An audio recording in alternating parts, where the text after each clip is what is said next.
Yeah. 3-6, mafia. Yeah. Whoa. Hey, yeah. Whoa. Say what? Whoa. 3-6 Mafia. It's going down. Y'all know what time it is. We ain't playing with you. In the club, in the street.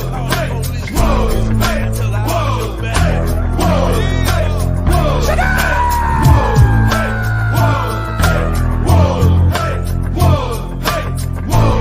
Y'all know what time it is. Ladies and gentlemen, welcome back to No B.S. Season 3, Episode 18. We are back, ladies and gentlemen. What a great time to be back. A lot of stuff happened this past weekend, and we're getting ready for the next part of this weekend. But before we get down to business, let me go to John. John, how are you doing tonight, my friend? I'll be honest, man. Yes!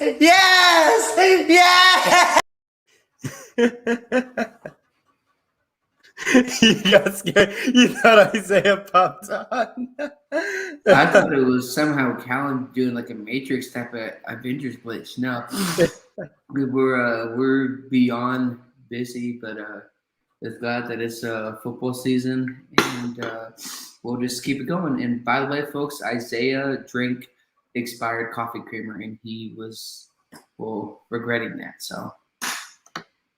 There he is now, ladies and gentlemen. Isaiah, welcome to tonight's program. How are you doing tonight? What's up, guys? I have had like the worst luck ever, man. Like the last 2 hours have been absolutely rough. Not just like for me and my family. I was, in the toilet for a long period of time because I drank some expired coffee cream with my coffee today. I didn't know it was expired because, like I was telling Trevor, I use my nose. I don't read the labels. I smelled stuff before, and it smelled great, and I poured it in, and then, I drank it, then realized, oh, my God, my stomach is cramping up. Wonder why. Check the label on the coffee cream, and voila, it is expired. So I had that episode, and then literally after I get out of the bathroom, what happens next? My power literally flicked. It's gone. Goodbye. And now I had to spend the last 10 minutes running to McDonald's so I could use the Wi-Fi. I'm literally standing outside of McDonald's right now. I'm about to go inside and order something so I don't go get kicked out. But it's great to see you guys. We got a lot of great topics to talk about tonight on No BS. And shout out to my guy, Austin Reeves from the Lakers, one of my favorite offseason signings for the Lakers, young kid who balled out today in a preseason game. All right, Isaiah. Well, we don't know if you're going to say anything outlandish about ordering your food, so all I can picture is the time you order pina colada, but maybe it's not going to happen tonight. See some weird extent from some weird food ordering that you can order off a McDonald's menu that we be like, why are you ordering that? But, gentlemen, let's dive into tonight's topics. We got some NFL, college football. I know that's going to take majority of our time because the NFL topic is really – I should say topics are really heavy hitters. I think everyone in the news has seen about it, but the Urban Meyer situation with the Jacksonville Jaguars and the actions that he took place at his restaurants and all that stuff. I won't go into full details. Look up in the story of what's going on, but I want to get some of your reactions and takes to this. So I'll go to John. Like, when you saw this come out for Urban Meyer and all the stuff that he's been going through this season, how would you explain it? Like, you're a player and you realize your coach is not practicing what he's preaching. Urban Meyer is a disciplined kind of guy and all that stuff, but then he goes out and does that type of action. Like, what do you do as a player? Like, do you take his lead or do you just go to your team leaders and just like say, we can't trust this guy anymore? Like, what do you got to do? Like, I believe a broadcaster or somebody said this. Now you're your own boss. You're your own leader. Because now, I know this sounds corny, but we talk about in sports of how some guys, I always talk about this in different fields, how some guys don't have that parental figure or anything like that. And so maybe your head coach is their only option. We've seen that in football. And then you say, okay, marriage, sanctity of marriage doesn't matter. Because you can just, it's just hanging out with the boys. Like, this is the problem, though, Trevor, is that as I'm scrolling through social media, YouTube, Instagram, and basically people were defending him, and it's like, number one, let's say this never. If you're winning, would this be as much of an issue? Maybe not as much, but the fact of the matter is, dude, you're married and you're having a woman dance on top of you. Come on, like that's that on top of you're literally not leaving on the plane with your team after you lose in Ohio. Obviously, we knew that ironically, Joe Burrow, you lost against Joe Burrow, and you didn't believe in Joe Burrow at Ohio. It's just and first of all, there's reports saying that literally when Urban Meyer left the room, players were laughing at him. You can't face that. Like, it doesn't matter, like, what you say, oh, I should have been better. If you have your owner, who's the most quietest person in the NFL, who I don't have no idea what his voice sounds like. I've never heard him speak. To make his statement that he did, for it to be posted on all of social media, I wouldn't believe him on anything. I think he should, and all this is, I feel bad for Trevor, because you're looking for your head coach for guidance, who has experience in college football, and to bring talents to, or Meyer got college players to get them prepared and ready for the NFL. And to me, it's really kind of an unfortunate situation. It makes me mad for the people that are defending Urban. We all make mistakes, and that's fine. But number one, you're married. Like, I don't understand why this is such a hard concept for people to get. Like, if you're, we'll don't have to get into all the other stuff, but to me, the one thing that bothers me is that people were defending Urban Meyer. And so at this point, if your players are laughing at you and you can't stand up and look at your players in the face, you're gone. You're screwed. I'm sorry, but this is something that would only happen to the Jaguars. And I don't know what else to say, man. It gets me really mad. You know, John, I think it's going to be interesting when the Jaguars go on a bye week when he says, don't do something stupid, when this is going to resurface in the locker room. It's like, you done something stupid and we weren't even on a bye cheated week. on your wife almost in the end. Oh, don't do something. And you told Trevor, be careful on your honeymoon in Vegas when you're the person that's nearly or whatever you want to call it, cheated on your wife in some way, shape, or form. So it's like, how you can't believe what Urban Meyer is going to say anymore. Like, Trevor, if I'm I know I'm not perfect, but if I'm preaching what I'm preaching on my network and behind the scenes, I'm going to strip clubs, I'm doing all these things. Then you're like, okay, well, what is this guy really about? And I think that's a question the players are going to have to answer themselves. I guess it would be different if he won the football game, where it's like, oh, we're going to stay in Columbus a little bit, or stay in Ohio a little bit longer and stuff like that, because they won a football game. You know, you can fly out, leave Ohio on a Friday. That's completely fine, because it was a Thursday night football game. And, you can take a little bit of time off. But you lost, but you choose not to go back with your team. But you have the power to delay that and just say, we're just not going to leave until Friday. I'm going to spend time with family. You could do that as a coach, but that didn't happen. Think about how much money they paid Urban Meyer to give him full control. I said this since before this, whatever incident you want to call it. I said that he's not a good fit. I just don't see it. I don't know him as a guy, so I don't really I don't know him, so I don't. But just on the forefronts of, let's say this never happened, he wasn't truly prepared for the NFL. How you approach your staffing with Charlie Strong, one guy you hired, 24 hours later you fired him. Another guy, guys that you're hiring just aren't NFL guys, so not just non-NFL ready. You'd like, Trevor, if you hired me, dude, your supervisor job. And then you hired Isaiah and somebody else. It's just, we're not trained and prepared for that. It's just, it wasn't a good fit from the start. Remember, Isaiah, you said the Jags are winning the AFC South. How does that look after this past week? Just want to make sure you're doing okay on that pick, Isaiah. And now they have the Titans coming up. The Titans are you could say, playoff caliber team, in and out. They have elite offensive weapons from the running back to the wide receiving core, and their quarterback, Ryan Tannehill.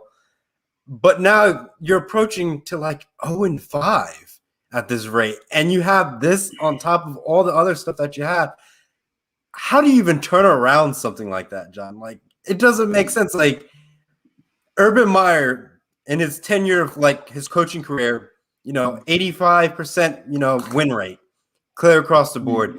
He has an experience going 0-4 in his entire career, probably.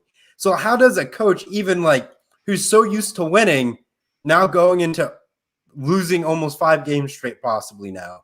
Like, how do you even cope with something like that, being a coach that wins so much and now you're just losing left and right? To me, though, it's hard to do that. But if you're a guy, this is the exact opposite of the LeBron situation. LeBron knew what he was getting to in LA in the 2019 offseason, I believe. But he knew this team is going to be rebuilding. I'm here for the long run. He knew that, and he was truly committed. Urban Meyer, on the other hand, in Jacksonville, yeah, he said he was doing this, but is he really a leader? Was he really committed? He could say he's committed when you're getting all these Twitter likes and comments where we say you're doing great. But like I said, sir, when push comes to shove, you're approaching 0-5, a Tennessee team who, folks, just lost against the Jets, who their quarterback had a worse 3-game start to his career, worse than Josh Rosen's first 3 games of his career. We know how that worked out. So Tennessee, I get it. Obviously, Tennessee's going to win that football game. But Tennessee beat Seattle in overtime, and then lost against Zach Wilson, the Jets, in overtime. So I really feel bad for Trevor Lawrence here. He's getting the short end of the stick on this one, Trevor. And how do you recover from it? Because let's say regardless, he's done after the season.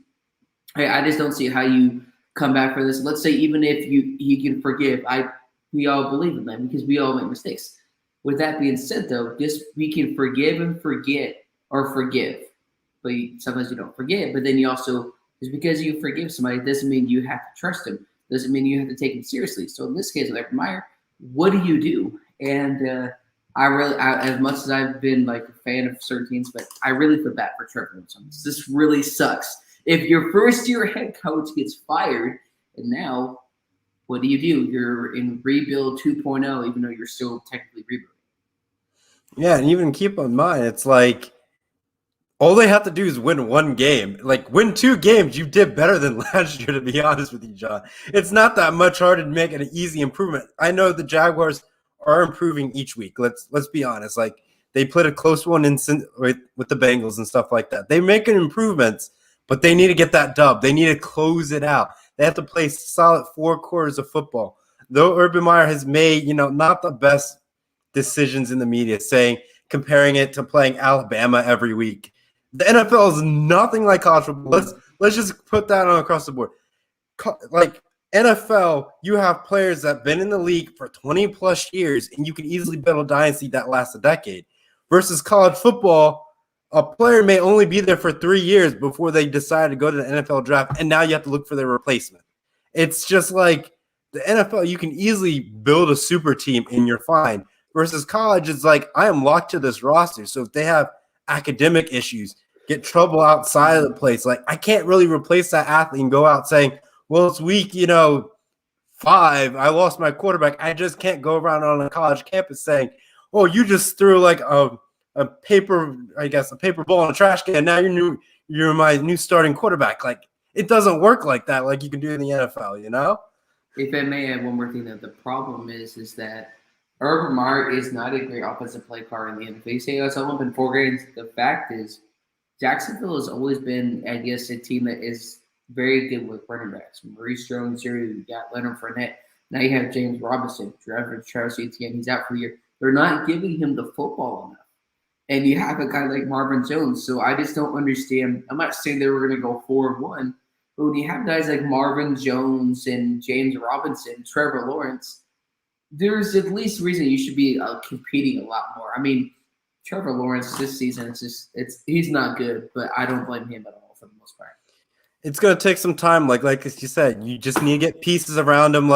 If you put Trevor Lawrence, let's say, on the Los Angeles Chargers, he could have something similar to, Justin Herbert maybe, because he has all the talent around him. I wouldn't say, compare it to, but it's he has the capability to do something like that if he has the right pieces around him. You can say a lot about that with a lot of the rookie quarterbacks, but they get the short end of the stick because, A, they're missing a line, or there's not enough talent that they could get something, going.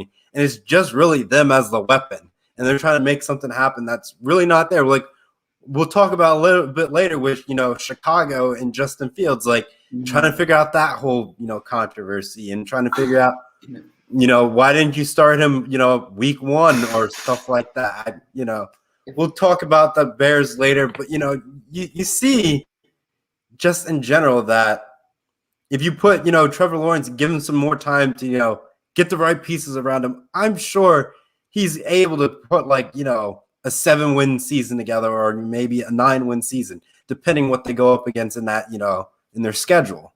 Matt, I'll add one more thing. The problem with Jacksonville was they've had some pretty decent rosters. I mean, you traded your first-round pick from last year to the Panthers.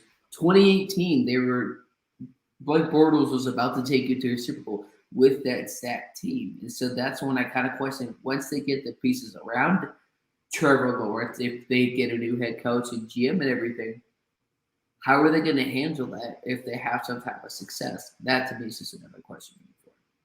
I know Isaiah's been waiting to get in because he's ordered his food. So, Isaiah, I'll go to you with the whole Urban Meyer stuff and, you know, get your 2 cents on it in that sense. Well, you're right, Trevor. I did order my food, and I ordered some good stuff here. Oh, I thought it was a Happy Meal. The donut right here, the McDonald's glazed pull-apart donut. I mean, it's some good stuff right here tonight. I'm having breakfast right here as we You're speak. having breakfast on the show. Wow. Okay. At 6:30 p.m. Amazing, right? But, you know, about the Urban Meyer thing, first of all, how am I going to put this? What he did was bad. It was bad. You know, you're in a leadership position. You're head coach. You shouldn't be doing this type of stuff. But I don't think it was a fireable offense. I think that, you know, you can let him ride out the season because I think he's going to be gone eventually. Like at the end of the season, I think he's going to either quit because the losing, like too much losing got to him, or, you know, the players are just going to rebel against him. I don't think he's going to get fired for this just because like it just wasn't that, like it was a bad look. Okay. It was a bad thing that he did, but it wasn't like egregious what he did. Like, so I don't see him getting fired. As far as, you know, the Trevor Lawrence, the Jaguars are concerned, I just don't know how you move forward now because you're going to have this distraction throughout the entire season. And for Trevor Lawrence, you know, I feel so bad for the kid because, you know, I like the kid a lot. I think that he could be one of the best quarterbacks, you know, of this draft class. And, you know, I even have him on my fantasy team and he balled out for me. Thank you, Trevor. But, you know, to think about like all the stuff that he has to go through the first year in the NFL, I mean, it's rough, man. It really is rough for Trevor Lawrence, and I feel so bad for him. And, you know, for the Jags, you're kind of in a lose-lose situation because Shad Khan, he gave Urban Meyer all this money. He gave Urban Meyer, you know, all this power. If he fires him, you know how much money they have to pay Urban Meyer for him not to coach? Here's the thing. If he violates a certain contract clause, they don't have to pay him anything. Yeah. If he violates like a good clause type of stuff, then he won't get any of the money. But John and Trevor, think about this.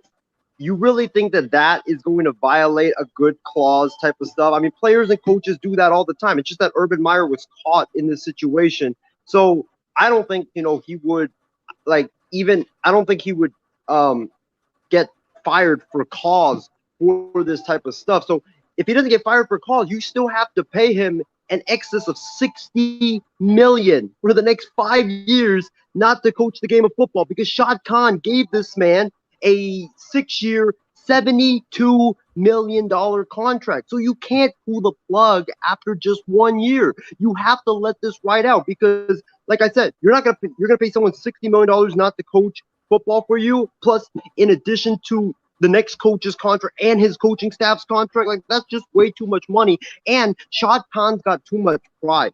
He personally wanted to make a big splash hire this offseason, and he wanted to hire Urban Meyer. That was his guy. Everybody in the front office wanted someone different. He was the one, and his son Tony Khan wanted Urban Meyer. They have too much pride to pull the plug on this. So I don't see Urban Meyer going anywhere. I think, you know, with all the power they gave him, he pretty much runs the football operations department. Yes, they have Trent Baalke, but come on, man. Trent Baalke answers to Urban Meyer. This is Urban Meyer's organization. Urban Meyer can cut whomever he wants. He can, do whatever he wants in this organization. It's pretty much he's pretty much the king of this organization without being the owner of this organization. That's how it is right now for him. So I don't see him going anywhere. And I honestly see him probably riding it out for the next 2-3 years because Shad Khan's not going to fire him because he's going to pay him too much money not to coach. And also, if the locker room rebels against Urban Meyer, well, guess what? They're just going to get cut because Urban Meyer is technically the GM of the Jacksonville Jaguars. Now, gentlemen, let me just put a hypothetical out there. Let's say Urban Meyer gets fired. What's going to happen to him? Like, is he going to go back into sports media? Would another team try to, I know you probably wouldn't get another shot in the NFL, but would a college team try to lurk him out? Or with this controversy that happened, is it just a no-go and his coaching career and coaching days are done afterwards? I want to go to John. What do you think? How about no? Because here's and this is the thing is now in college you have more power, so you can remove the scholarships. But no, I don't. Because even if this thing didn't happen or whatever, the fact is, if the players don't respect you, obviously he's going to die. But if they don't respect you with the Jaguars, one of the worst teams in the NFL, how are you going to handle it when you have to rebuild a program in college? Well, you don't go like a 12-0 and 13-0 your first year. You may go like a 6-6 or a 6-7 or a 4-8 your first year, and then you start to rebuild over time with that college football program. How are you going to handle it in college if you couldn't do it in the NFL? And that kind of presents that what a situation. So I don't think if I'm an organization, NFL or college, he doesn't deserve another job. Isaiah, what about you? Does Urban Meyer deserve another chance if he gets fired after this year with the Jacksonville Jaguars? The key word in that sentence is if. So if he does, where does he land? Does he get another NFL job or does he get another college shot? For me personally, I will save it after you go and I'll get to my 2 cents, but I'll let you go. Well, John, you need to take one thing into consideration. College football teams, especially teams in the South, like the Alabamas, the Floridas, the Georgias, the LSUs. And me and my guy, Callum McClurg, we were talking about this on the phone last night. This is one of the reasons why he just can't get into college football, because a lot of these college football teams, they don't care about, the off the field stuff. You could do the most heinous thing possible and they still would let you coach on the field as long as you win games. So if Urban Meyer does get fired, if he does, which I don't see, but if he does get fired, I don't think USC would take him because I heard the president doesn't want to deal with his baggage and deal with his nonsense, which I totally get. But if LSU opens up, and we're going to talk about this later on in the show, but if LSU opens up, which right now it's looking like an inevitability that it will, I think they will, because they look at Urban Meyer. He's a winner. He's a big name coach. He's a winner. He's built programs before. He's won national titles. And heck, this program has shown time and time again they don't care about off the field stuff as long as you win. Heck, look at Ed Orgeron. This man literally hid sexual allegation charges. He hid that in his program, and he's still coaching at LSU. So I could see him going to LSU if the Jaguars don't work out. John, do you want to add anything to it, or would you like me to take my stance on this take? I think that's the sad thing about sports in general is because there's really isn't a lot of integrity, I think, with coaches. Yeah, not all coaches are like this. We're just talking about specifically Urban Meyer. But if that's the case, then what are the players going to think? If they find out that all this is true and your head coach is still on the coach, I don't know. Maybe that bothers me, but I don't think he should deserve another job. Because even if you forgive, move on, do all the things Isaiah and you were saying, the players aren't going to respect you. If they don't respect you, they're not going to work hard for you. They're not going to play hard for you. Who knows? Yeah. And on top of that, it's really hard with Urban Meyer. He's left coaching multiple times. It's is he going to be that consistent for your program? Sure. And any kid says, oh, Urban Meyer is going to be at my school coaching. It's you may still attend that school because it's Urban Meyer. He's won national championships. He's coached Heisman players. The list goes on his accolades about the football stuff. But it's the off the field stuff is going to start looking at the universities and like saying, do we want that here and being that image at our school with what has just happened? That's what a lot of the universities are going to be sitting and looking at, saying, though he's I would say a phenomenal football coach and all that stuff, but it's like, if you want that baggage at your university, like I said, how many student athletes are just going to be like saying, yes, I'm going to follow his instructions, or like, no, this is a complete joke. And he's a former shell what he once was, and he's just there now. Like, he's just a figurehead with a name, and that's all he is at that point. Exactly. Would affect recruiting and everything moving forward for whether he goes to USC or somewhere else. So I think it's really unfortunate, and that's the thing that bothers me. But hey, who really knows? Yeah, we've been on this topic for a little bit too long than expected, but it's been the hot topic of the media recently, so we got to cover it a little bit. But let's move on to another NFL topic. We go into our Chicago Bears, and Matt Nagy really has announced that Justin Fields is the starting quarterback for the Chicago Bears going forward. Gentlemen, this has been a weird controversy for the Bears, and like, do you start Fields this season, or do you let him sit on the bench? Though you have two veteran quarterbacks, I want to say Nick Foles and Andy Dalton, and let them take the hits and let Fields learn the system.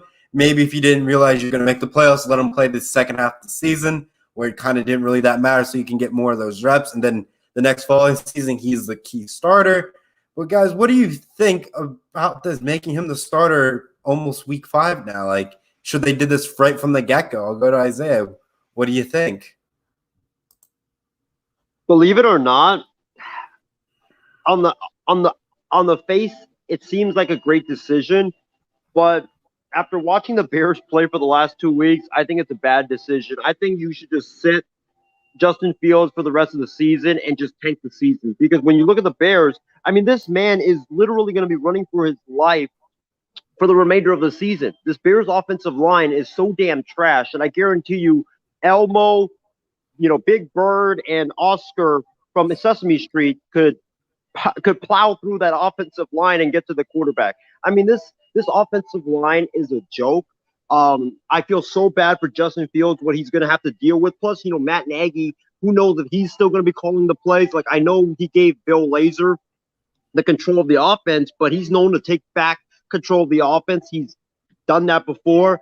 I just think the Bears should just focus on Justin Fields' development, and I think that, they should just not throw him in, because I could see this exactly being like a Deshaun Kaiser or a Mitch Trubisky situation where the quarterback is not developed yet. You have to throw him in there because the coach knows he's on the hot seat, so he wants to win.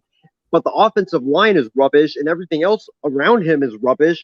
And the quarterback gets sacked a lot. He, gets his confidence, jilted, and then he just is never able to recover, just like Sam Darnold was with the New York Jets. So if I'm the Bears, I think I know I said that they should start Justin Fields, but I'm going back on it. I don't think they should start Justin Fields. I think that if you're the Bears, you should just focus on the development of Justin Fields, because you want this guy here for your franchise for the next 15 years rather than trying to win this season. I just think that you're setting up Justin Fields to fail, and you don't want him to get hurt because the offensive line is so bad, just like Joe Burrow did last year, and you don't want his confidence to get jilted. So that's kind of what I'm worried about with Justin Fields starting. And John, what about you? Do you think, was it the smart decision to make, Fields the starter going forward? Should this have been like right after preseason? Like, what has Matt Nagy has done at this point? Like, good coaching decision, bad coaching decision? Lay it to me. Even Patrick Starr could be a better flipping coach than the joke of Matt Nagy with the Bears organization. Justin Fields shouldn't start any games. I am a fan of Fields. I think he can be great in the NFL. Matt Nagy should be ashamed to look at him here. Ryan Pace should be ashamed. My goodness. You tried to take credit for the win last week. You didn't make any offensive play calling, and it really sucks to be Justin Fields because you have a guy like Matt Nagy who at one point said in week 4, it could be Nick Foles, it could be Andy Dalton, or Justin Fields. I mean, my gosh, this guy is just a stupid head coach, and I don't understand why after this year Chicago would give him a chance. I mean, I think Justin Fields can be their guy moving forward, but I'll repeat this. I know other people will repeat it. If Justin Fields is going to be the guy, the Chicago Bears envision what success could look like with Justin Fields, that same image cannot have Matt Nagy and Brian Pace, because the fact is, with Matt Nagy, you will not win football games.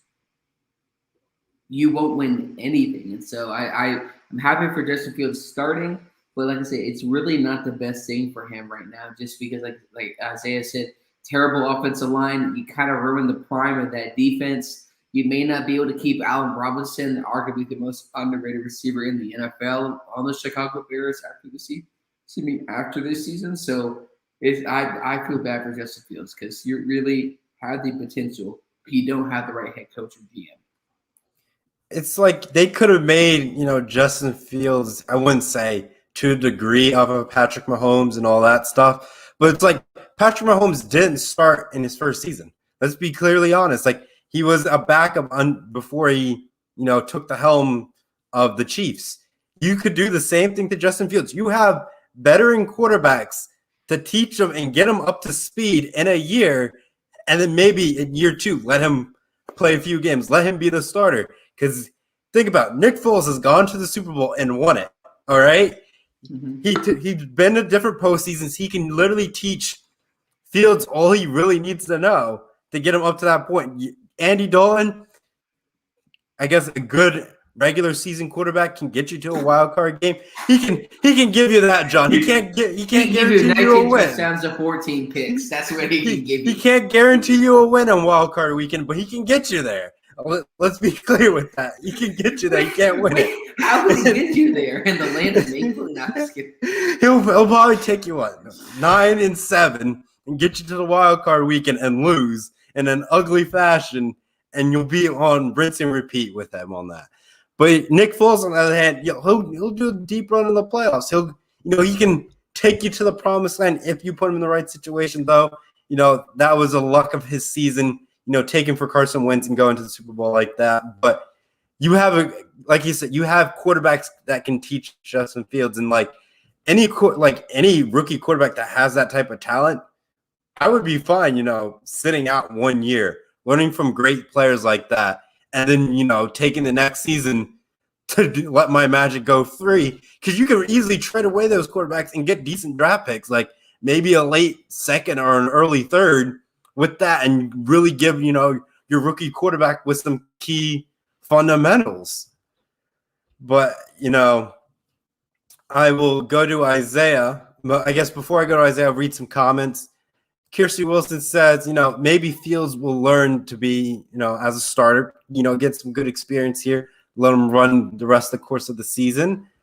Another good one that she has is, what will Callan think of this? That is, if Callan was on tonight's show or somewhere in the comments, definitely would love his opinion on what the Bears should be doing and all that stuff. But, Isaiah, do you have anything that you want to close out to this, topic on the Chicago Bears? I just feel like Justin Fields and Bears fans are just in a lose-lose situation, because you don't put him in, then Bear fans would want to see him because they're tired of seeing, Andy Dalton and Nick Foles just make their offense completely stagnant, and they want to see the shiny new toy. That's why, the 49ers, as a 49er fan, we have to balance that. We want to see, Trey Lance out there on the field, but it's you want to see him out there on the field because you want to see what he can do, and because he's different.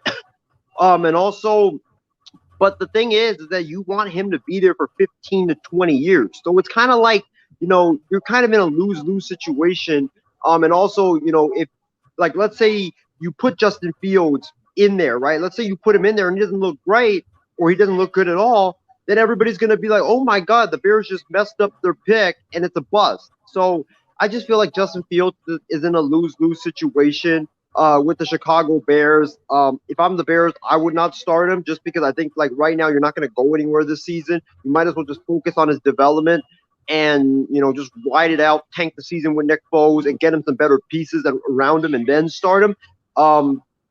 besides like before starting him now, because I just think if you start him now, like I said earlier, if it doesn't go right, it's going to be the same thing like Josh Rosen. Josh Rosen came into a terrible team. I'm not saying Josh Rosen would have been a great quarterback, but Josh Rosen, Sam Darnold came into a great team or to a not so great team, and what happened?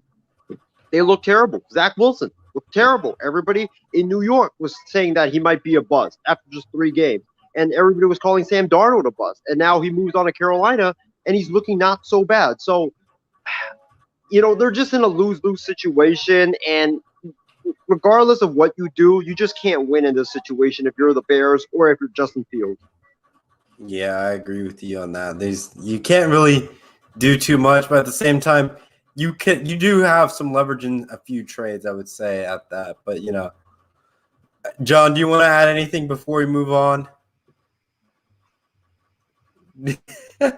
I don't understand how you would think it's a clown or a buffoon. That's the head coach of the Bears. Like, how was he able to take it so seriously, walking down the Bears locker room and the whole stadium? Oh, I'm doing a good job. I'm the guy of the Chicago Bears.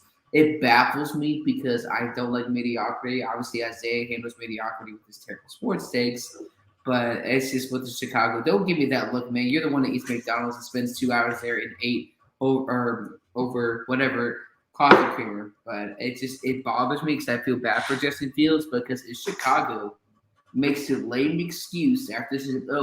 We drafted this young quarterback. Let's give Matt Nagy and Ryan Pace some time to develop him. And if he doesn't work out, there's always going to be the narrative, for some people, Justin Fields couldn't get it done. Justin Fields, top picks. But, it's just ridiculous. Yep. Gentlemen, let's now move on to college football. I know we have the Alabama topic and Ole Miss, and we all know the bottom line with Alabama right now. This is a stupid topic. Why? This is not even a debate. I know. I don't know why Isaiah had it on the script. So I'm just over it. I just got to call him out for it. Alabama. Like, Ole Miss, you might as well be old because you're going to be praying like an old man. I would rather talk about Kentucky upsetting Florida. I would rather talk about that. But can we talk about Mississippi State upsetting Texas A&M instead? Oh, my goodness. No, please, because when A&M loses and the Raiders lose, it's a phenomenal football weekend. And A&M, please, you're making Christmas come early the past 2 weeks. I want to thank you so much to the head coach of the Aggies for making my weekend. There you go. But I'll say this, though, since I don't think we'll get into that Alabama topic. Lane Kiffin, you should be absolutely ashamed of yourself because you literally went on every single national media platform, the Paul Feinbaum show and everywhere else, and you were hyping this up like this was Cavs Warriors NBA Finals Game 7. And also when you were giving that interview to Jamie Erdale from CBS Sports, I don't know if I'm pronouncing her name correctly, she asked you a question about Nick Saban, and you said something about, hey, well, we'll see. Get your popcorn out, and you took your headset, threw it. It was like a mic drop, and guess what? You were down 35-0 at halftime, and what was even worse is you went on it. You had three drives in the first half. You went on it on 4th down each time. One was like 4th and 1 from the Alabama 6, which I totally get it because you gotta punch Alabama first in the mouth. You gotta set the tone early. So I get going for that one. The second one was I believe it was 4th and 3 from the Alabama 26. That might have been questionable because, you were already down 7-0 at that point. Could have kicked the field goal. But the decision that really baffled me, was you had the football at your own 20-yard line. You had the football at your own 20-yard line. You're down 14-0, and you go for it on 4th and 3, and you get stuffed. Why would you go for it? I'm pretty sure the analytics would even tell you not to go for it in your own 20-yard line. Your own 20-yard line. You go for it on 4th and 3, and you let Alabama get the football back. And, of course, they get an easy touchdown because they get the football 1st and 10 at your own 20-yard line. It was absolutely stupid. Lane Kiffin let his big ego get in the way of him making great decisions to help Ole Miss win this game. The Ole Miss players, yeah, they played terrible. They played terrible in this game. But the reason why Ole Miss lost was because Lane Kiffin and his hard head. That is why Ole Miss lost this football game. Because of all the stupid coaching decisions this man made, I was literally screaming on my TV when they were going for it on like 4th and 3 from their own 18. I was like, what are you doing, man? It's 4th and 3. You're playing Alabama. 4th and 3 from your own 18, not Alabama's 18, your own 18, and you decide to go for it. You're the dumbest coach in the history of college football. That's why you got fired by the Raiders after 2 seasons. That's why you got fired on the tarmac by USC. It was an absolute ridiculous joke of a game. And Lane Kiffin, this is your fault. This is your fault you lose. It wasn't your players. It was your fault that you lost this football game. It's Ole Miss. I mean, there's really not much else to say. It's Ole Miss. Like, it would be like talking about the Mexico State Aggies. I mean, both are their football teams. We'll give them that. But it's Ole Miss. I mean, what is Ole Miss known for? Like, the football team. To be honest. Yeah, it's, like you said, John, it's Ole Miss. There's nothing too flashy. They're not contenders every year. They're like the highest you could say they'll ever reach is middle of the pack. that's being very generous, though. It's being generous, but at the same time, why was this even a topic for today? I don't know. It's like picking Alabama against one of the worst teams in college football. Oh, I wonder what's going to happen. It was a topic because I had to get this out, that rant that I just went on. Well, all I heard was Charlie Brown heard about his parents. Whoa, whoa, whoa, whoa, whoa. That's what your take sound like about that. And it's like, come on, dude. Ole Miss. That's it. We love talking football, but come on. But I think the second topic is a little bit more interesting. It's Auburn rallies back against LSU and beats LSU first time since '99 in Tiger Stadium in Death Valley. But the real question is, Coach O, is he going to get fired from LSU at any point in time? It's like you kind of choked, after you won the national title. LSU hasn't really been there. Like they have fallen off this train, not back in playoff contention, and now you're looking like, going another 6-6 season probably. It's like, do you fire him or do you just, see what he can master together and make another playoff push? Like LSU's title appearances since, I guess you could say, like Nick Saban in like the early 2010s, they just been up and down like a roller coaster. There's no consistency like, an Alabama, an Ohio State, even a Georgia, if you want to throw them in the mix, for being like playoff contention teams. It's like LSU is just on this weird roller coaster. Do you get rid of Coach O? Or do you see what happens in the next few years? Like, I'll go to you, John. Like, what do you think is the best course of action for the LSU Tigers? I think very soon they need to start looking for a new head coach. The fact is, you didn't even recruit Joe Burrow. You didn't even look at Joe Burrow. First, he went to forgot where it was before Ohio State. So he went to 1 to 2 college football teams before you had the chance for him to transfer to your college. So somehow Joe Burrow was average at Ohio, and he stick to there to be the backup. We'll talk about Ed Orgeron winning a national championship. So at that point, you look at he probably would have been fired a season and a half ago, if not even before. If you didn't land your pro, you're not winning a national championship. So the credit could be you say, a ton of players stack, give them a season, see what they can do. But this guy's an absolute joke. I mean, my goodness, man. Like you can't I understand it takes time to improve the program, but you also have to recruit. Who are you recruiting at the quarterback position? LSU, Jaguars also was terrible in the NFL, but LSU is known for his arm talent in college. You got Trevor, Joe Burrow, and then LSU had previous quarterbacks. So you have to let them. You have to look at other directions. If you're HR, unfortunately at this time, we have to terminate your employment due to other football circumstances, which really means, sorry, you suck. You're gone. Bye-bye. John, turn in that badge and gun. Turn in that badge and gun. First, we have to charge you for the badge and gun, and then you have to turn it back in. Yep. Isaiah, what about you? The fate of Coach O. Does he stay as a Tiger, or does he go somewhere else? He packs his bags and go to another school that needs a magical turnaround because his name is Coach Orgeron, and he's coached a Heisman Trophy winner and a national championship LSU Tiger team. Is that name still good enough, or is his career done?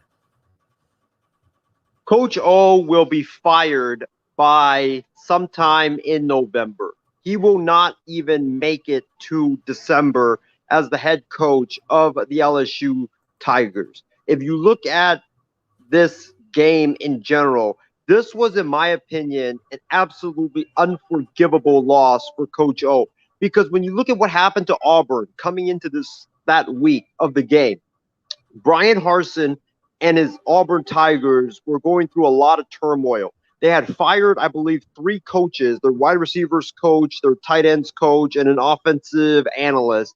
And, they were Bo Nix the game before against Georgia State, not Georgia Tech, Trevor, or even Georgia Bulldogs, but we're talking about Georgia State. Auburn narrowly beat Georgia State. They were about to lose to Georgia State before TJ Finley rescued them after Bo Nix had gotten benched. So there was like turmoil in the quarterback room. We didn't know who was going to start. There were turmoil in the coaching staff. There was just a ton of turmoil all around. And there were even a rumor that Brian Harsin, the first-year head coach of Auburn, might go one and done at Auburn with how much chaos was going on going into that game. And you let them, a team that had not won in Tiger Stadium since 1998, which was before I was even born. The game happened before I was even alive on this earth. You let them go into Tiger Stadium and just punch you around. I mean, this was just absolutely unforgivable. It was terrible. And I think Coach O should have been fired after this game because this is just proof.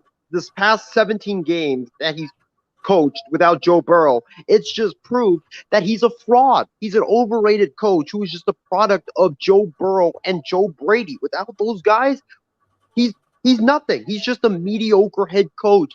And LSU is like Ohio State. They're like, Alabama. They're like Georgia and one of these top brand name programs in college football. They don't accept mediocrity. An 8-4 season pretty much means you had a losing record at that program. That's why USC fired Clay Helton, because it wasn't because Clay Helton didn't have winning seasons. He did have winning seasons, but he just went mediocre each and every season. They wanted to go to the playoffs every single year. That's the same thing with LSU. I expect Coach O to be gone by the 3rd week of November, because when you look at their next 4 games, I think this game against Auburn was honestly the best chance that they had at winning a football game, because Auburn was, like I said, in a bunch of chaos. They were in a bunch of turmoil. Now you got to travel to Lexington, Kentucky to battle number 16 Kentucky, who's 5-0, and they just completely beat Florida down on Saturday night. They upset them,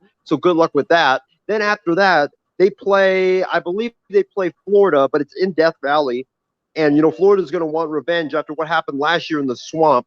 And then after that, they play Alabama in Tuscaloosa. And they know what Coach O said after that Alabama LSU game from a couple of years ago when Coach O muttered, F you, roll tide and stuff like that. They know that. Nick Saban, I would not be shocked if he puts up 70 on LSU and Coach O. I would not be shocked if Coach O gets fired after in 3 weeks. I think he's gone. His days are numbered. I would not even be shocked if he gets fired after the Kentucky game, because that's the rumor floating around right now that he is going to get fired against Kentucky if they lose that football game. But his days are numbered. He might as well start cleaning his office. He's going to be gone. It's just a matter of when, not if. Yeah, I kind of agree with you guys on it. It's like his current state is really hard to say. Like, yes, he could – finish the season strong and try to win out and all that stuff. And they have like 3 losses right about now. So if they go like 9-3, you can't fire a coach that goes 9-3 in reality. Because you look at other programs like in Iowa, like some years they go 9-3 and are you going to fire him? Like his goal is to get to the Big Ten championship game and get to the Rose Bowl. Obviously getting to the college football playoffs is a lot of these big schools, dream. But then it's like you got to face the mountaintops of your respective division. So in the Big 12, you got to face Oklahoma to get to the promised land in the college football playoffs. In the Big 10, you got to get past Ohio State. In the SEC, you got to get past Alabama. You can't get past these, 3 schools. you're not on the college football playoffs. That's the bottom line. So, like, LSU's has to get over that hill. And then once you're over past that hill, now you actually have to face the Oklahoma, the Ohio State, maybe a Pac-12 school that actually gets their act together. Cough, cough, Oregon, you had one job. But let's continue. You have the schools that are just pure national championship caliber teams that are just loaded year in and year out. Maybe they have an off year where they have 2 losses, but they never dip below 3 in most given years. And LSU in this past 2 is looking at like a 4-loss school. I'm not hinting at USC and Clay Helton and them going 8-4 and only going to like almost 1 New Year's 6. There's an issue there. That coach should have been fired. Orgeron has, I wouldn't say a little bit more leeway, but at the same time, for LSU, obviously it's college football playoffs, winning the SEC, and getting a national title if possible. But your bottom line, you got to get in New Year's 6. You're LSU, for crying out loud. It's a no-brainer. You're a big school, big brand name, big stadium, and you don't reach a New Year's 6. Come on, bottom line now, guys. Bottom line. Isaiah, you got something to add on to it. And fellas, let's not forget what I said earlier when we were talking about the Urban Meyer scandal, that there is a lot of stuff surrounding LSU regarding like sexual harassment and all that stuff. And when you're winning, you could sweep that under a rug. But when you're losing, all of that is coming to rise. And you know that I think that plus the losing is going to ultimately be Coach O's undoing at LSU.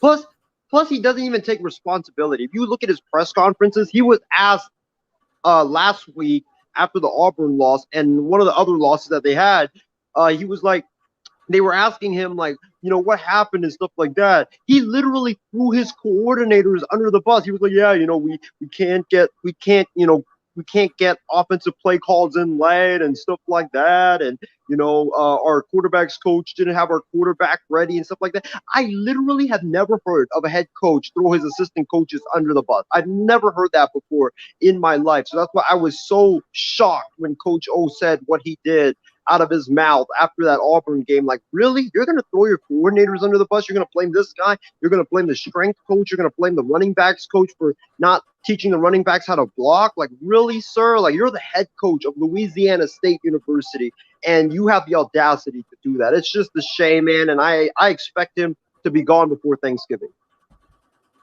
And Ishmael says Orgeron's a fraud. He rode the weight of Burrow, and he's gone. Fraud. Here's the thing, and to add to Isaiah's point, first of all, that's what a child does. You blame everybody but yourself. But let's say you start winning some big college games, you start winning some games. Who does he think is going to take more of that credit? Is it the quarterback coach? Is it the coordinator? No, it's going to be the head coach at Orgeron. That's the problem.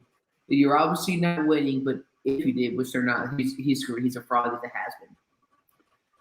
Then who's going to get the credit? Who's going to give themselves credit? It's going to be at Orgeron. So that's where you're kind of like, if that's how he is as a head coach, fire him now. Goodbye, Ed Orgeron. You rode the Joe Burrow wave. I mean, you clearly can't recruit or do anything. You didn't even recruit Joe Burrow. So congrats, buddy. Bye-bye. All right, that's a good way to end tonight's topic in college football. But let's go to our pigskin pick'ems, ladies and gentlemen. We got some we got some pigskin pick'ems, and yes, Orgeron to Texas.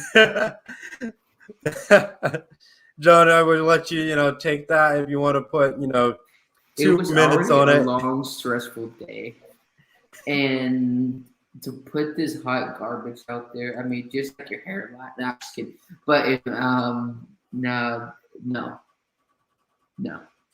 I would disown Texas if they did that.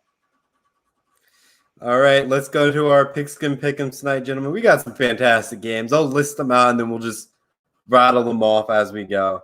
So our pigskin pick'ems in college football, we have number 4 Penn State at number 3 Iowa. Next up, we have Red River Rivalry Showdown, Oklahoma, who is number 6 versus 21 Texas.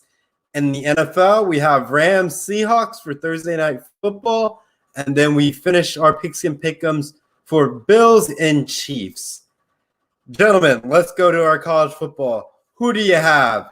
Penn State or Iowa? John, I'll go to you. Penn State. Penn State, why? I don't know college football, so I'm just picking it to be honest. I don't All follow right. it that well, so if I'm being honest, I don't follow college football.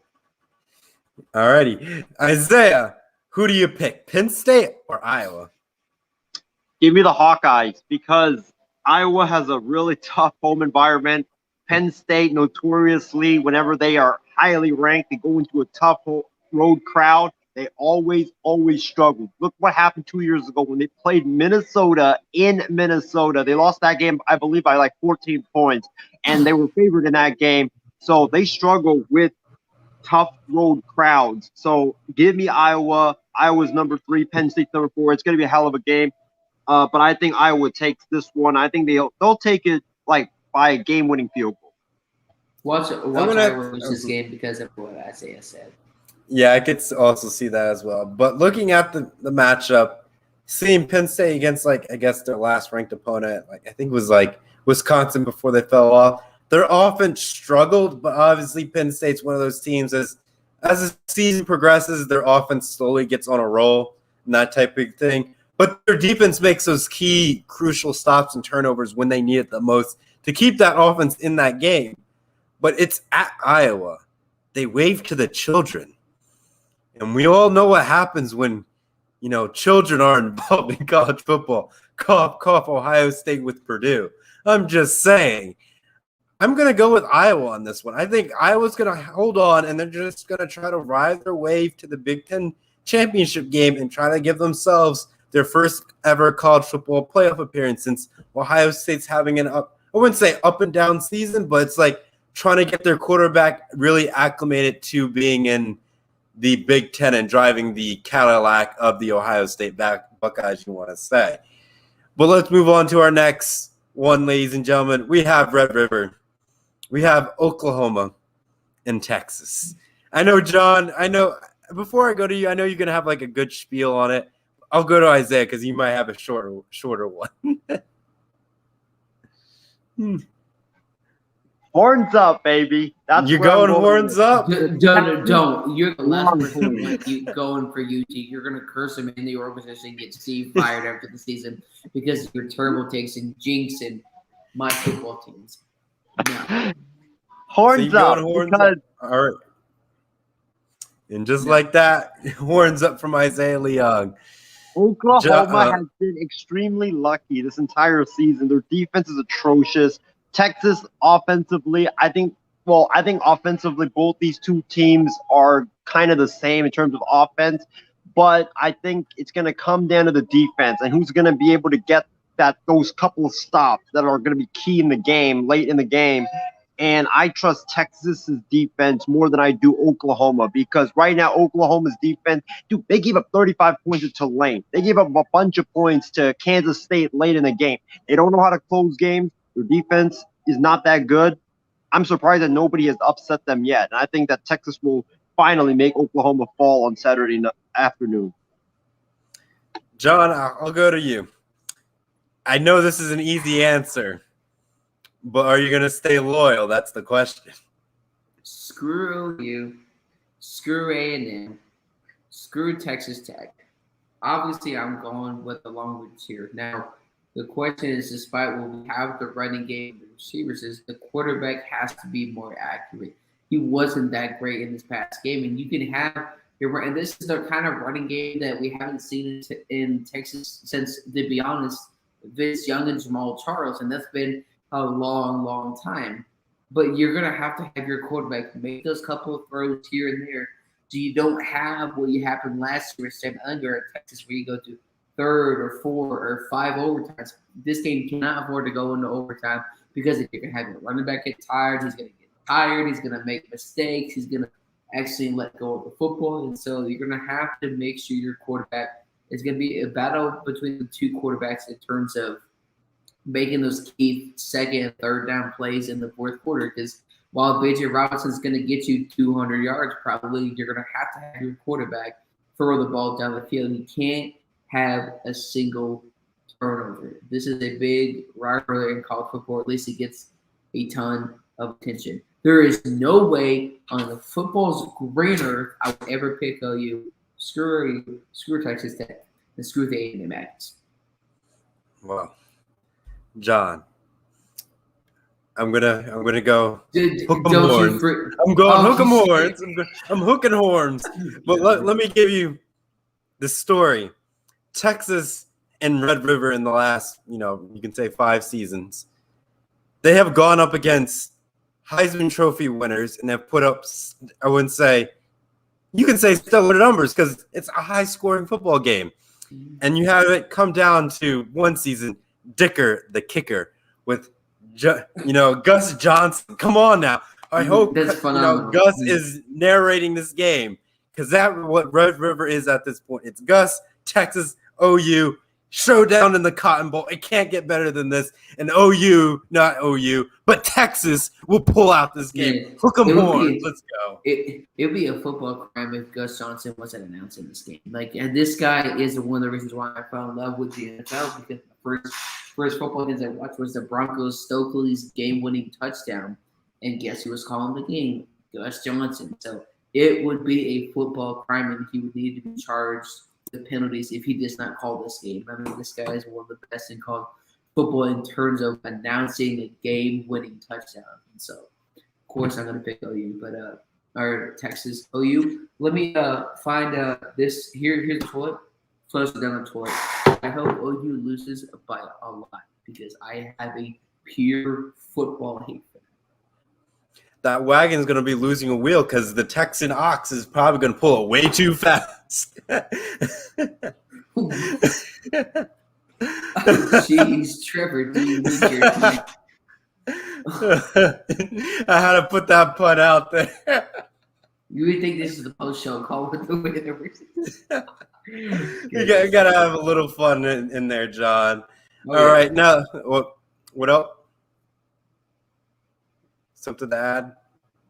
Oh, no, I just want to say screw you again. All right, now we got Rams Seahawks. Isaiah, who you got? You got the Sea Chickens or you got the Mighty Rams? Give me Trey Lance and the San Francisco 49ers to win this game. Oh, wait, what game? The Mighty Rams and the Sea Chickens. How you get the 49ers? I'm sorry, my Niners just played the Rams. Or played the going to Callan. Bruh. I see that McDonald's coffee is getting to you now. My 49ers. Look what you did. My 49ers just played the Seattle Sea Chickens on Sunday, and I still have that in my brain. But how did that game go? I will never pick the Seattle Seahawks anytime. Any opponent that they play, I'm always picking the opponent. Give me the Rams in this game. Seattle's defense is trash. Their defense is rubbish. Matthew Stafford's going to have a field day in this game against that defense.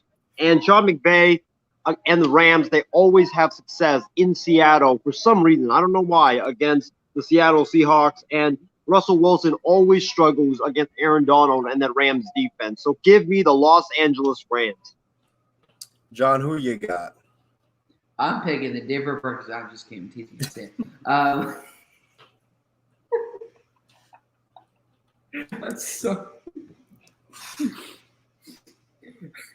I'm obviously picking the Rams here. I mean, my goodness, man! If Russell, as much as I love what Russell Wilson stands for, when you take that much money on your contract against the cap, you can't afford to pay nobody. Jamal Adams can only do so much. And I'm obviously picked the Rams, Cooper Kupp. You got your receivers, tight ends. Michelle may not get a lot of carries in this game or games before, but did you see that block he had for Matthew Stafford a couple of weeks ago? That's the type of player the Rams are getting. I have to pick the Rams quarterback play. Obviously, both are really great at the deep ball, but at the end of the day, it's going to be the Rams, and that's it, man. I just don't know how the not Seattle. I don't know how the Jets are going to win this game. But you have to show that to me quick. You know, y'all picking teams outside this game, so might as well just throw in the Cardinals at this point. You know, let's go with the Cardinals in this. No, but for my pick, you know, I'm going to go with the Rams. Matthew Stafford has been proving me wrong this season, and I'm glad because the man really needs some love and some good, players, and he's really, doing what he has to do, and the Rams have given him that opportunity. I know I've been harsh on him in the past, saying he was an average quarterback and all that stuff, and the Lions really didn't give him anything. But now my man is, only has one loss, and he's doing fine. I'll eat those words until he goes on a losing streak, and then I'll be like, "Hi, see, I told you, beginner's luck." But I don't think that's going to happen. But I'm going to go with the Rams on this one. Now, for a classic showdown that we have, ladies and gentlemen, we have Bills and Chiefs. Mr. Josh Allen versus Patrick Mahomes. You could say it's a, AFC championship showdown again, if you want to say, but it's not to that high of the stakes. But I know it's the regular season. Trying to figure out who to pick. I'll just knock out my pick. I'm going to trust in Patrick Mahomes to somehow make a fourth quarter last-second drive to win this football game, because that's how this game is going to go. John, who do you got on this one? I'm going to go full Higgins and pick the Bills to only win by no more than 2 points, because when you play the Chiefs, when you play Patrick Mahomes, you're not going to win by 10 to 15 plus points. And if you're up by 10 to 15 plus points, like I said, Trevor, the game-winning drive, Patrick Mahomes seems to always come up with that, except for against the Chargers, so I'll give you that. But I'm picking the Bills in this game, though. I think it's time for the Bills, not just in the playoffs, but also in the regular season, time to prove that the Chiefs can be beat. If the Chargers can do it, if another team can do it, and the Chargers did it at Arrowhead Stadium at home. So they proved the Chiefs are beatable. And so that's just where I think I trust Tre'Davious White and how they to say expect a certainty. We won't say who that team is, but I'm going to have to pick the Buffalo Bills in this game. But it's going to be no more than 1.5, 2 points. Isaiah, who you got? Who you feeling? I'm picking the Buffalo Bills led by Josh Allen because you guys know that I don't trust that Chiefs defense. I've never have trusted that Chiefs defense, and they have gotten exposed multiple times this season. I mean, dude, they gave up 35 points to Jalen Hurts last weekend when the Chiefs played the Philadelphia Eagles. So that defense is not that good at all. I don't know why. I know they went out and got Josh Gordon, but yeah, you have so many offensive weapons. What are you going to do to fix that defense? Your offense doesn't need any more improvement. It's that defense that needs improvement. And, I don't know why they keep hunting for offensive reinforcements. It makes no sense whatsoever. I think Josh Allen is going to have a field day against that Chiefs defense. And, I think Patrick Mahomes, I could see him struggling in this game because let's face it, guys, this might be an unpopular opinion, but Patrick Mahomes, he hasn't really been Patrick Mahomes this season. He struggled a little bit this season. And, I think I read a tweet somewhere from a guy from CBS that, Patrick Mahomes is finally not getting away with all those, 50-50 balls that he just lobs up, and his wide receivers and his tight ends, they luckily come up with, but it's not a great throw. He's finally getting exposed for not being that great passer that we all thought he was. So I'm going to go with Josh Allen and the Buffalo Bills in this football game. All right, gentlemen, good picks in our pickskin pick'ems, ladies and gentlemen. Comment later after the, NFL and college football weekend is concluded. See if we were right in some of our picks and how bad we were off by. So let us know in the comments in a few days. John, I see you had another thing you want to add. Let me add this, though, and I can't believe I'm doing this. It makes me sick to my stomach. Despite Patrick Mahomes being a turnover machine, he has 14 touchdowns on the year already. He has 8 touchdowns to 3 picks in the last 2 games. So I get the in one game looking at the stats, but overall he's still being Patrick Mahomes. So let's not pretend that he may not have 1 or 2 game sample, but overall we look at his numbers, he's still producing. So let's not freak out and say, "Oh, Mahomes has been exposed." Mahomes is still Mahomes, and unfortunately he puts pressure on his stake. All right, gentlemen, let's now move into our Power 5 segment and bring this podcast to a close. Персональный спутник.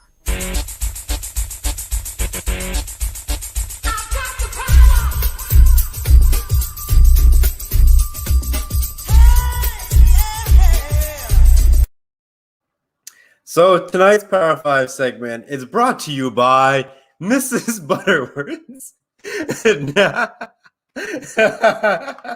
May you melt away all the forgetting of Isaiah's terrible sports takes.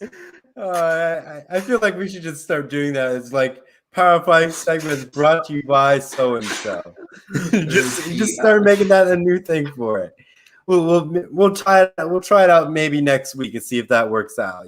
Just pick a random sponsor and just throw it in. But tonight's Power 5, ladies and gentlemen, is the top 5 Halloween activities. So like throughout the month of October, there's many different activities that you can do, in the Halloween spirit and all that fun stuff. So I go to Isaiah to kick us off tonight. For your Power 5, what is your top 5 Halloween activities? I've been looking so forward to this that, I've been writing a bunch of Halloween activities down that I either have done or want to try. Since, it's Halloween season, right? Because it's October. So I'll give a couple of honorable mentions before I give my top 5. One honorable mention has got to be dressing up in costumes, because it doesn't matter if you are a kid, it doesn't matter if you are a teenager, it doesn't matter if you're a young adult or if you're just an adult in general. Anybody can wear costumes on Halloween. Like, you can throw it back to your inner kid and dress up in a costume, whatever you want, and just have fun on Halloween. So dressing up in costumes are definitely, one of my honorable mentions. The other honorable mention that, I haven't done this before, but I really want to try it because it looks so much fun, is something called pumpkin hockey. Pumpkin hockey. And what it's hockey, but the thing is that instead of shooting the puck into the net, you shoot it into a carved pumpkin. That's what you do. I guess people play this like during Halloween, and I've seen some videos of it, and it just looks like super fun. So maybe like next time, Callan can, when I go down to San Diego, if I do for Halloween, maybe Callan, if he's not working and he's watching this program, can take me to do some pumpkin hockey. But that's my honorable mention. Let's start with the Power 5. Number 5 on this list, trick or treat. Come on, Halloween, trick or treat, they go together. And if you don't have trick or treat anywhere in your top 5, then then I don't know, man. But trick or treat, definitely, man.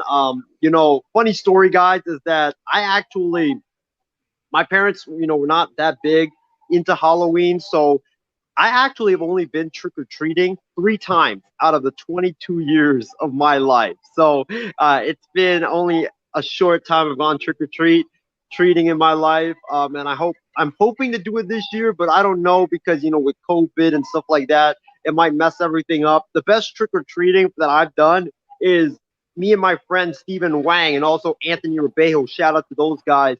We actually went to all the restaurants nearby and the grocery stores, McDonald's, Jack in the Box, KFC, and we went there to trick or treat. And we actually got some free food, believe it or not. Like KFC gave us each a bucket of fried chicken, so that was lit. So that was that was awesome. So, hey, if you guys, I would really recommend you guys to try it, because hey, what are they gonna do? Kick you out? That's like the only thing they can do if they don't have anything for you. That's number 5. Number 4 on my list, I would say it's gotta be hunting for pumpkin at a pumpkin patch. I did this when I was a little kid, and it seemed like it was so much fun. Plus, Trevor and John, I think you guys have been to a pumpkin patch before. They've got the tractor. You got you have a hay ride. You can ride the tractor. That's always fun for Halloween. So that's number 4. Number 3 on my list, it's got to be the MI6 Sports Network's Halloween Spooktacular, which we're going to have this year. We did that last year when we all dressed up in costumes and talked sports, and also talked about Halloween stories and stuff like that. Hopefully we can do that with the folks at Coast to Coast. But I remember, Trevor dressed up as like an Ohio State, he dressed up as a captain, like Captain Kirk, one of the best quarterbacks in the NFL. I know John was gonna give me that reaction when I said that. I know like Steven dressed up as like a hockey player with like a fake knife and stuff like that. And also, I dressed up as Nick Mullins. I dressed up as Nick Mullins, and then I changed into like swaggy Santa. I don't know, Trevor, you remember that? Like that costume I dressed up in the end. But that was so much fun. Hopefully, we can do that again this year, which we will. Hey, we will do that again this year, I guarantee you. But we don't know the date yet, so make sure you guys check back in with us for a date on that. What was I on? Number 3 or number 2? It depends. I don't know. I stopped I think I was at like number 3. I totally lost count. I think that was 3. That was 3. Okay, I got this music blasting in my ear, and I can barely hear myself. Number 2 on my list, it's got to be bobbing for apples. I've always wanted to try it. I've seen it in so much books and television shows and stuff like that when they show like Halloween specials, and I've always like thought in my head like, damn, that would be so much fun just to try that. I've never tried it before. Hopefully, maybe this year I can try it. Who knows? But that seems like it's so much fun. And last but not least, Great America's Haunted House Special. I don't know what exactly it's called, but it's like you go to that amusement park. They got all the Halloween stuff, and you go there and they try to scare you with ghosts and a lot of crazy stuff that they have there. And I'm hoping to go this year. We'll see if my schedule will let me because of work, but that's always like super fun, and it's like super thrilling and scary at the same time. But Callan, I just wanted to let you know, my man, the word scary is not in my dictionary. Oh boy. Wait, hold up. Scary. You're the one that when you were alone at your house for 4 days, your parents were gone, you literally put up chairs in front of the door so robbers wouldn't come in. Hey, I was trying to pretend that I was in the Home Alone movie. I was trying to try out all those tricks and stuff like that. Dude.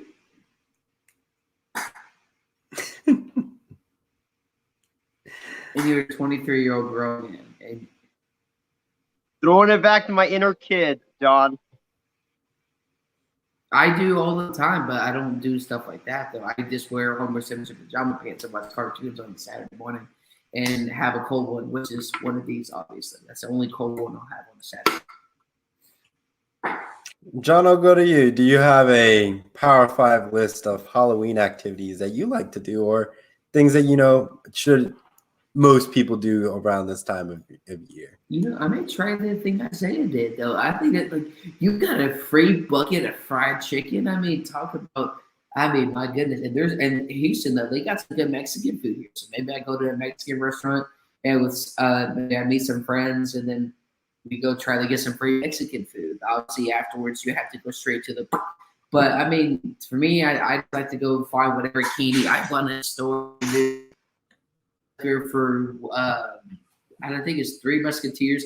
I don't maybe I'm kind of an old man for thinking this one. I don't get the hate on guys. I really don't understand people's hate on that. And this one, y'all can maybe give me some flack for this one though. I'll just do it like candy there for my Power 5. I don't get it. Candy corn, I think, is hated on too much. Again, candy corn maybe could be like Kirk Cousins in the NFL. Does he get a little too much hate? I don't know. But I just like that, 3 Musketeers, and maybe just have a beer or monster, just hang out and watch some. Charlie Brown or some cartoons. I don't really do that trick or treating more because I'm a grown man that live on my own, moved out of my parents. But I'll have to try the thing Isaiah did with your treatment at restaurants because that's actually kind of interesting to how you got some free food. That's pretty cool. All right, John, go. I would recommend you to go trick-or-treating at a brisket restaurant. Who knows? Maybe they give you a slab of brisket for free. Who knows? I'll be honest. I know this sounds. I really don't like barbecue that much. John, I know I'm from Texas. I know. John, how could you? It's in the Texas commandments. I really don't like barbecue. Yeah, and you say that's pumpkin hockey. That looks like pumpkin golf, my friend. Yeah, that's a golf club. That's a golf club, dude. You just had 2 Higgins moments tonight. Oh man. Hey, you could play hockey on that thing though. You could shoot a club Right, in there. but that wasn't hockey what you showed us, though. Yeah, it looked like But golf. my costume, though, it would either have to be Grogu, a piece of toast, SpongeBob, or Patrick for a costume. Alrighty, I'll move on to my, Power 5 because we're getting close to almost a 90-minute episode. So I'll run through mine relatively quickly. So when I was making this list, I'm like thinking, what is the most Halloween-y activities you can do? So starting off, if you don't put this on your list anywhere on the Power 5, there's something wrong. Number 5, the haunted house. They're literally everywhere, and there's a great experience no matter where you go. You get some good scares, and it varies from place to place where you go. So always a fun experience. I'm not a fan of those because I just don't like the dark as much, and then just being close quarters. I'm just not a fan of that. Number 4 on this list is the corn maze, getting lost and trying to figure out what's the difference between left and right. We all know that experience and how hard and confusing corn mazes are because everything looks the same and you don't know which direction is what. So you get lost in it for like a few hours and you realize, I have no idea where I'm going. Number 3, it's when the amusement parks go with the Halloween theme. So like convert the entire amusement park to a Halloween festivities and all that fun stuff. Definitely great experience there. Number 2 is apple picking. Who wouldn't want to go in the fall and picking some nice apples so you can make apple sauce? I see what you did there. I'm sorry, John. I had to do what you did because it's. Yeah, I know you did. I don't live with my dad. I'm sorry. Y'all can just you guys can just fire me from MI6 because that was bad. I'm sorry. No, it's our dad jokes, John. It's our dad jokes. Don't worry. Apple picking is my number 2, and then my number 1 is pumpkin carving. It's Halloween. You gotta carve some pumpkins, and people do some really, really fantastic jobs when they carve pumpkins, and that's why I'm like saying, when it's Halloween, you gotta at least carve pumpkins around this time of year. It's a no-brainer, and that is my Power 5. But gentlemen, it's super hard. Oh, it is hard. Yeah, no doubt about it. But that's why, if you have the ability to do it, it's always awesome if you can. But now, gentlemen, let's move on to our final thoughts and bring this episode to a close so we don't cross over 90 minutes, but we'll somehow do it.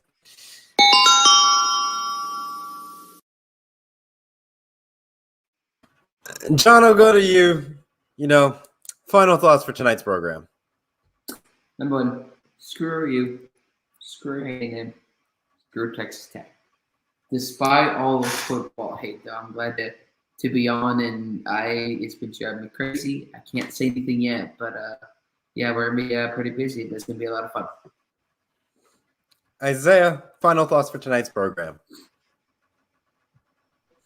Well, my final thoughts is first of all, I want to thank the fans for tuning in. I want to thank Alex Anderson. Alex, welcome to the MI6 Sports Network. Thank you so much for tuning in. I know he messaged me, I think it was on Instagram, how much he loves our program. So thank you so much for tuning in, my man. Really appreciate you.